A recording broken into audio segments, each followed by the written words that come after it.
जय श्री राम। दोस्तों, नवरात्रों के पावन अवसर पर आप सबका उन्नति एस्ट्रो वाला के यूट्यूब चैनल पर हार्दिक स्वागत है। आज मैं आप सबके साथ मंत्र सिद्धि योग के द्वारा कैसे आप अपनी कुंडली में कुछ चीजों को पा सकते हैं, या अपना जो भी आपकी डिजायर है, पॉजिटिव डिजायर है, अच्छे कामों की डिजायर है, उसको कैसे सिद्ध कर सकते हैं, इस चीज के लिए मैं ये वीडियो बना रहा हूं। जैसा कि आप जानते हैं कि कुंडली में अगर मंत्र सिद्धि योग विशेष रूप से फिफ्थ हाउस की इन्वॉल्वमेंट को दिखाता है, क्योंकि फिफ्थ हाउस का जो रोल है वो आपकी जो बुद्धि है, विद्या है, उसके ऊपर विशेष रूप से चलता है। नवाम भाव जो है वो भाग्य का है, गुरु का भाव है। यानी आपको वो मंत्र साधना अगर करनी है तो किसी न किसी के जीवन में भाग्य या गुरु का विशेष महत्व होता है।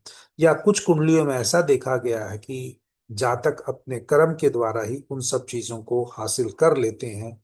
तो विशेष रूप से कुंडली में अगर जिसके पंचम भाव और नवम भाव का संबंध बन जाता है तो वो मंत्र सिद्धि योगी पाने का उसकी कुंडली में योग बन जाता है। यहां पर विशेष रूप से अगर बृहस्पति यानी जुपिटर, शुक्र यानी वीनस, केतु जैसे ग्रहों की शुभ स्थिति से बन जाए तो वो और विशेष रूप से प्रोमिनेंट मंत्र सिद्धि योग बन जाता है, जो आपको आध्यात्मिक उन्नति के साथ साथ विशेष शक्तियों और मंत्र साधनाओं में सफलता का संकेत भी दे सकता है। यह योग जिस जातक की कुंडली में बनता है उसमें अगर उसकी जो कंसंट्रेशन पावर है, या उसकी दृढ़ता है, या मंत्र जाप करने की जो शक्ति है, या जो पेशेंस चाहिए, या जो कंसंट्रेशन के साथ आप कह सकते हैं स्ट्रॉन्ग विल पावर चाहिए, और आपका एक चीजों को विशेष रूप से जो अपने अंदर एनर्जी का प्रवाह करने की वो जो कैपेबिलिटी चाहिए, वो यहाँ से योग बन सकती है। तो फिफ्थ हाउस विशेष रूप से क्यों कहा, क्योंकि ये विद्या और मंत्र का स्थान है। तो ये आपके पूर्व जन्म के कुछ कर्मों को भी दिखाता है। तो यहाँ शुभ ग्रह होने से मंत्र साधना में सफलता मिलती है। या अगर यहाँ का कोई ग्रह नहीं बैठा है, जैसे आप इस कुंडली में देखेंगे कि कोई ग्रह नहीं बैठा है, परंतु यहाँ का जो स्वामी है, यहाँ का जो स्वामी है शनि, वो एक शुभ ग्रह के साथ बैठा हुआ है। नाइन्थ हाउस भाग्य और गुरु का स्थान है। यहाँ का लॉर्ड भी आप देखेंगे इस चार्ट में, कोई शुक्र जो है यहाँ नहीं बैठा है, लेकिन यहाँ का स्वामी शुक्र है, वो एर्थ हाउस में बैठा हुआ है। तो विशेष रूप से जब आप देखेंगे पंचमेश और नवेश का जब यहाँ पे कोई कोरिलेशन बन गया, तो ये मंत्र सिद्धि पाने का एक विशेष रूप से योग बनते हुए यहाँ दिखाई दे रहा है। और आप ये भी कह सकते हैं कि यहाँ केतु या गुरु की उपस्थिति हो तो जातक को विशेष रूप से आध्यात्मिक के साथ साथ तांत्रिक शक्ति भी मिलने की एक प्रोबेबिलिटी रहती है।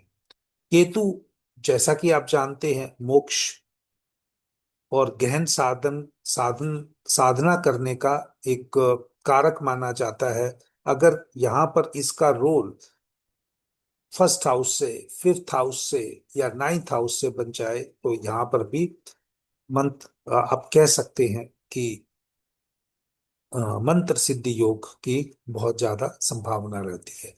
तो केतु के साथ अगर कुछ लोगों का केतु बनेगा, यानी उनको गुरु के अंदर काम करने का, लर्न करने का, उस आर्ट को एनहेंस करने का, या उस नॉलेज को गेन करने के लिए आपको किसी गुरु की जरूरत है। अगर यहाँ विशेष रूप से गुरु का संबंध यानी उच्च के बृहस्पति का संबंध त्रिकोण में 1 5 9 10 में हो जाए तो भी जातक की जो कंसंट्रेशन है मंत्र साधना करने की, वो अच्छी बनती है। यहाँ पर क्योंकि आज का जो वीडियो है वो मंत्र सिद्धि योग के ऊपर है, लेकिन एक विशेष रूप से अगर आप देखेंगे तो कहीं पर आपको वाक सिद्धि का भी पॉजिटिव आंसर इससे कोरिलेट करते हुए मिल सकता है। तो वाक सिद्धि योग कब बनता है, जब विशेष रूप से सेकंड हाउस का संबंध एट्थ हाउस से हो जाए, या सेकंड हाउस का लॉर्ड उसे वापिस देख ले, तो ये यहाँ पर भी वाक सिद्धि योग बना सकता है। या यहाँ के स्वामी का किसी विशेष जैसे गुरु और केतु जैसे ग्रहों द्वारा अगर संबंध बन जाए तो जातक जल्दी उसमें महारत हासिल कर लेता है। तो ये विशेष कंडीशनें जब मैंने कुछ आपको बताई इस चार्ट के हिसाब से, अब हम इस चार्ट को लर्न करते हैं। ये एक विशेष उस व्यक्ति का चार्ट है जिसने नाम जप साधना के द्वारा अपने अंदर बहुत सारी कंसंट्रेशन या जो स्ट्रॉन्ग डिजायर है उन सबको एक सम्मिलित करके अपने लाइफ में नाम जप के द्वारा या साधना के द्वारा वो स्टेटस हासिल कर लिया, और पॉजिटिव एनर्जी के द्वारा वो स्टेटस हासिल कर लिया जहां आज इस व्यक्ति से सब कोई मिलने की लाइन में खड़ा हुआ है। देखिए, इनके जितने भी मैंने आपको पॉइंट्स बताए, फिफ्थ हाउस और नाइन्थ हाउस का संबंध है क्योंकि दोनों के स्वामी जो हैं वो युति करके एट्थ हाउस में बैठ गए। साधना, साधना यानी जो तपस्या करने का जो हाउस है वो एट्थ हाउस विशेष रूप से। और फिफ्थ हाउस मंत्र साधना के लिए बहुत इंपॉर्टेंट है। नाइन्थ हाउस गुरु के साथ, गुरु के साथ समाधि लगाकर या समाधि जैसी स्थिति में उस पोजीशन में बैठकर मंत्र साधना का जो एक कंसंट्रेशन मिलती है वो यहाँ से जातक को मिलते हुए दिखती है। दूसरा, इनकी कुंडली में अगर आप देखेंगे तो जुपिटर केतु असेंडेंट में ही बैठे हैं। मैंने आपको जैसे कहा जुपिटर केतु का विशेष संबंध जो कुंडली में बन जाता है पहले भाव से, पांचवें भाव से, नवम भाव से, तो वो विशेष रूप से जातक को और उसकी पर्सनैलिटी को उस क्षेत्र में ग्रूम कर सकता है। तो यहाँ दो दो योग बन गए।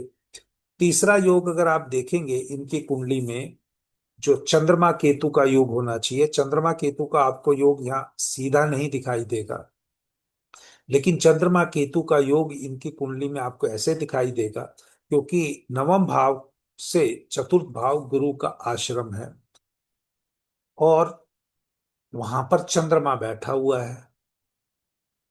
थॉट्स का जो कंसंट्रेशन है या थॉट्स की जो इंट्यूशन है, क्योंकि यहाँ इस कुंडली में चंद्रमा मघा नक्षत्र में बैठा है जिसका स्वामी केतु ही बनता है, तो इस कुंडली में इनडायरेक्ट वे से मून केतु का रिलेशन भी बन रहा है।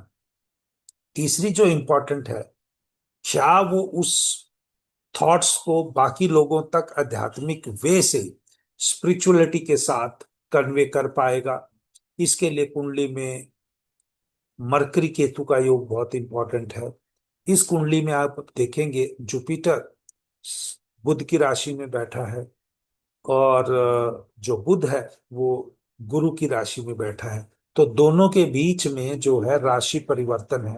वो राशि परिवर्तन होने से, क्योंकि गुरु केतु के साथ चला जाएगा, गुरु ना सॉरी बुध केतु के साथ चला जाएगा, वो मरकरी केतु का ही भी योग बन जाएगा। और जो केतु है वो उत्तरा भाद्रपद सॉरी उत्तरा फाल्गुनी नक्षत्र में है, और जो बुध है जो उत्तरा भाद्रपद नक्षत्र में बैठा है। तो यानी जातक विशेष रूप से डेडिकेशन के साथ वो चीजें दूसरे लोगों को कन्वे करने की कैपेबिलिटी रखता है। तो ये मेरा एक छोटा सा वीडियो था जहाँ जो नवरात्रे के उपलक्ष्य में जो मेरी नॉलेज है, मैं किस, हाँ वैसे तो कई मौकों पर मैं शेयर करता हूँ, लेकिन ये जो आज की जो लेक्चर की शेयरिंग है ये प्योर स्पिरिचुअलिटी अटेनमेंट की है विद द हेल्प ऑफ मंत्र साधना। मंत्र साधना आपका कोई भी मंत्र हो सकता है, कोई एक नाम को बार बार आप पुकार सकते हैं। जो आपको लगता है कि आप अगर सिंपल बोलें ईश्वर मेरा कल्याण करो, ईश्वर मेरा कल्याण करो, या आप ओम नमः शिवाय का जाप करते हैं। देखिए, कई लोगों को ये गुरु के द्वारा माध्यम से प्राप्त होता है, कई लोगों को ये मंत्र सिद्धि जाप है स्वयं को किसी पेन के थ्रू गुजरने के बाद एहसास होता है। ये हर चार्ट में एक अलग अलग तरीके से आपको पॉसिबिलिटी बनती हुई दिखाई देगी। क्योंकि बाकी लोगों से मुझे कोई डिबेट नहीं करना है, उनके रास्ते पे चल के कोई पैसा या किसी को मिस गाइड नहीं करना है। जिनको ये वीडियो अच्छा लगे, आज नवरात्रि के उपलक्ष्य में जो मैंने आपको नॉलेज शेयर की है, मंत्र सिद्धि की मदद से आध्यात्मिकता को पाना, या आप कह सकते हो spirituality attainment with the help of मंत्र सिद्धि, वो इस चैनल को सब्सक्राइब करें, इस वीडियो को लाइक भी करें, और हो सके तो इस वीडियो को हाइप भी करें, ताकि ये और लोगों तक भी इस नवरात्रि के पावन अवसर पर सबके पास पहुंच जाए। विशेष रूप से स्पिरिचुअलिटी या आप अध्यात्म से जुड़ने के लिए कुछ चीजें आपके चार्ट में हैं कि नहीं है, या आपकी लाइफ में कितनी प्रोग्रेस लिखी है, इस टाइप की कोई भी चीज जानना चाहते हैं तो दिए हुए नंबरों पर व्हाट्सअप कर सकते हैं। आपको वहां पर चार्जेस बता दिए जाएंगे। अगर आपको आगे कुछ चीज करनी है कि नहीं करनी है, आप उसी बेसिस पे फिर आगे डिसीजन ले सकते हैं। दूसरी बात, जाते जाते इस वीडियो में एक और कहनी थी, इस जातक की सारी प्रोग्रेस जो है वो राहु की महादशा में। देखो, लर्निंग तो ऑब्वियसली जातक के जीवन में चंद्रमा की महादशा में स्टार्ट हुई हो। इस कुंडली के हिसाब से सारी जो अध्यात्म की या जो दूसरे लोगों को समझने की जो प्रोसेस है, वो जातक की अवश्य ही सूर्य के पीरियड से हो सकता है कि जातक सूर्य के पीरियड में कुछ ऐसा उसके जीवन में हो कि वो कई लोगों से मिले, गुरु के आश्रम में जाने की, सूर्य की महादशा में वो जाने की कोशिश करेगा, या वो गुरु के आश्रम में जा सकता है, या गुरुओं की खोज में घर से बाहर निकल सकता है सूर्य की महादशा में, क्योंकि वो नेम फेम पाने का जो शुरुआत है वहां से हो सकता है। लेकिन एक्चुअल में जो लाइफ का जो नॉलेज है वो इस जातक को मिलते हुए दिखाई देगा, वो मिलते हुए दिखाई देगा चंद्रमा की महादशा में। बट इसका जो प्रोमिनेंस है, जो इसका नेम स्टेटस है, वो इसको राहु की महादशा से मिलता हुआ, तो राहु का पीरियड ही इसको ऊंचाई पर लेके जाएगा। राहु का ही पीरियड इस जातक के लिए लाइफ को वहां खत्म कर देगा, जहां ईश्वर की इच्छा होगी कि इससे अत्यधिक आप और लोगों के साथ अपनी नॉलेज शेयर नहीं कर सकते। तो देखते रहिए उन्नति एस्ट्रो वाला। जय श्री राम।